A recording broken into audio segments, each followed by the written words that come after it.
Magandang tutok sa simulan sa langit o pagkaw ay ginagak naglakaw sa pagkayang inamahal. Ang isa kang patawad mo'y naguntay na nakikinig. Ang ituwin na karagyan kailan kung halimakinig. Lumalang araw na walhagit pagsikaw mo'y langit sa piling mo. Ang bigaya ng patay mga amin ang mamatay ng dahil sa'yo. Mabuhay ang paisip! May meeting ako sa may-ari ng Smartmatic. Pero hindi ka pwedeng sumama. Tinuro pa ako. Dahil galit na galit sila sa'yo. Ito kasagsagan ng kampanya noong 2022. O si Lisa Marcos nakipagkunsabo sa Smartmatic para dagdagan ang boto ni Marcos. Para dumikit sa boto ni Inday Sara.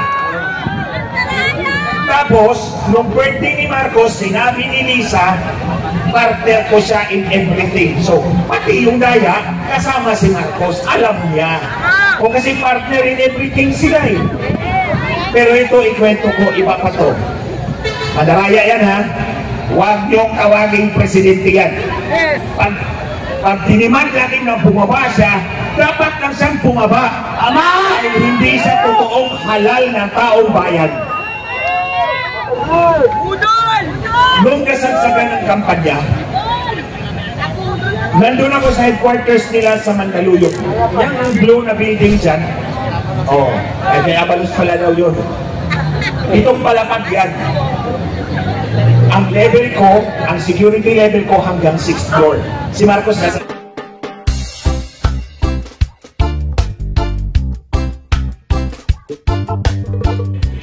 Magandang tutok sa simulan sa langit o pagkaw ay ginagak naglakaw sa pagkayang inamahal.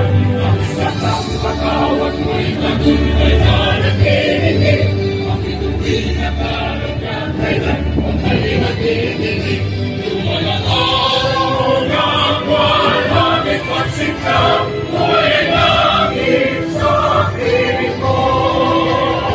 Ang bigaya ng patay mga amin ang mamatay ng dahil sa'yo. Mabuhay ang paisip! Coming here today. Magsimula muna po, bago muna ang lahat. Huwag niyong tawaging presidente yan. Mandaraya yan eh.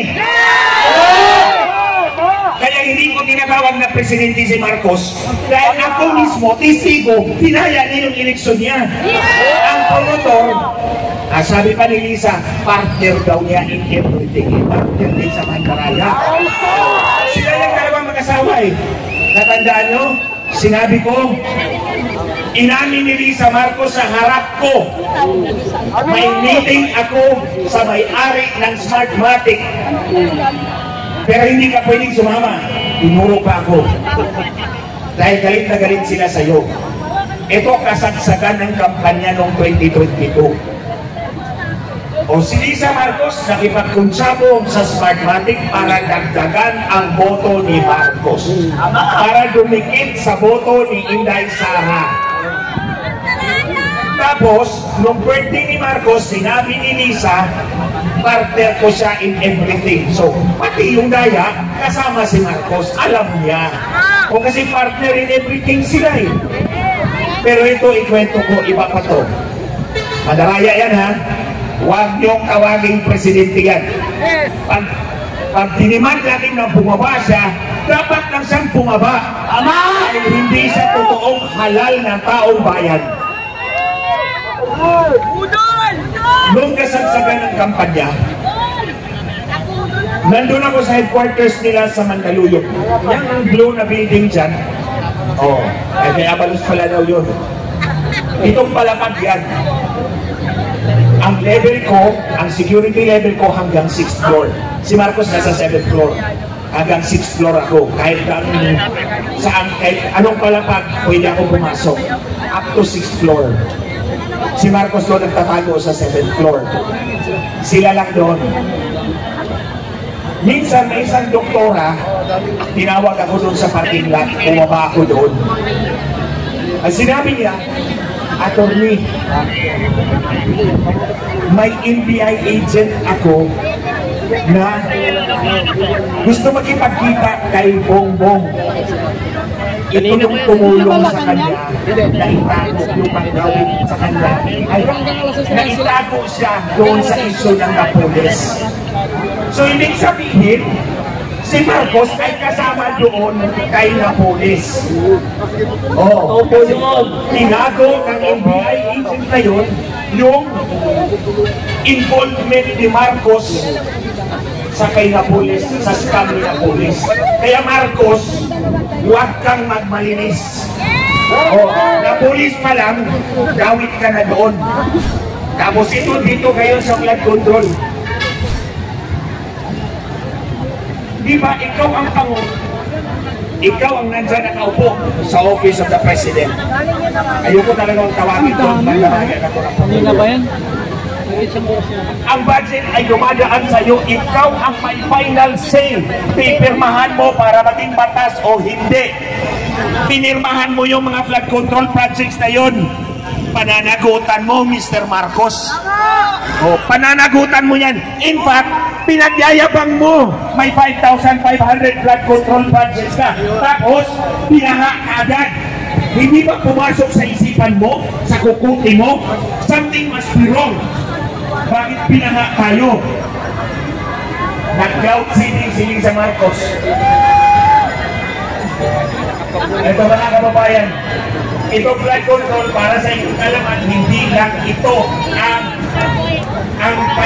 Let us shine po tayo. hindi ang maalis dito. Ay, kinig mo na kayo. Ang flood control, hindi lang yan ang corruption nila. Nakikita nyo sa kalsada, yung metal na sa gitna, ang tawag niyan, road studs. DPWH din yan. Issue ko yan sa kalaban ko nung tumakbo ako congressman ng Nanalo. Ang presyo nila, 8,800 bawat isa. Ang presyo sa merkado, 600 pesos lang. So 8,200 bawat metal na nasa kalsada ang overpriced yan. Madaling nakawin. Sa mga ibang kalsada, makikita nyo, dapat sa gitna lang yan eh. Pati sa gilid, dilalagyan eh, para makarami. Balik sa bayan. Pangalawa, yung pinapakpak yung kalsada, maayos pa. Oo. Malaki ang gitna nila. Ibig sabihin, left and right ninanakaw ang pera ng kaubayan. At wala tayong gagawin. Okay, ito tayo, nandito tayo ngayon. At sa mga nakikinig dyan, kung gusto nyo, kaya nyo, pumunta kayo rito para mapabagsak na. Kanina pa yan guys, 1 oras na yan sila. Andaan nyo, ang polis pa yan. Sa flood control, huwag kayo maniwala kung malinis yan. Andaan nyo, kaya. Ama!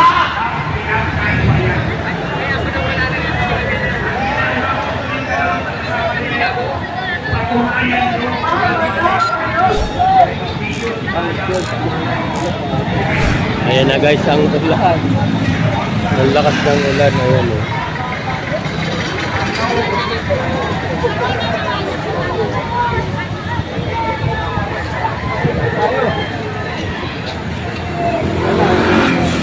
Umulan na.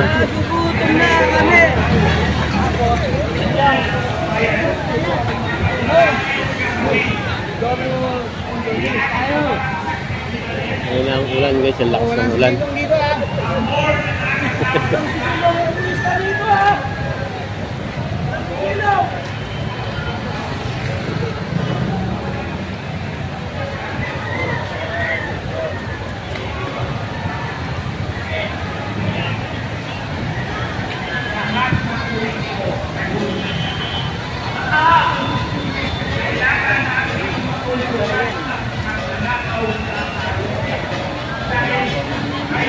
signal.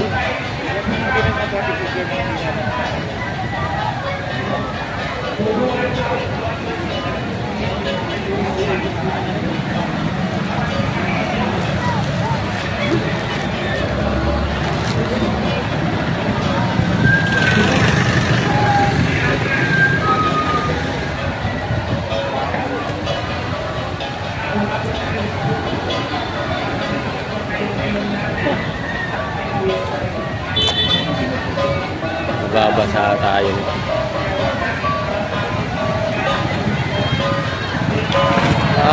Buti na lang may payong tayo, guys.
Kayo ang bangag.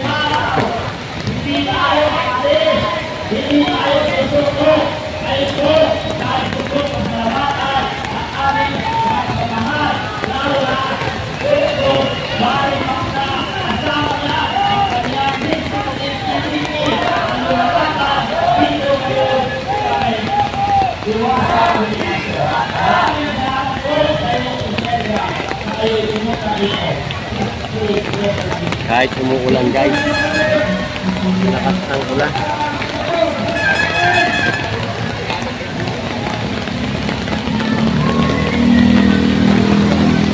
Hanggang doon, no? Zoom natin konti, guys, ha. Ayan ang lakas ng ulan.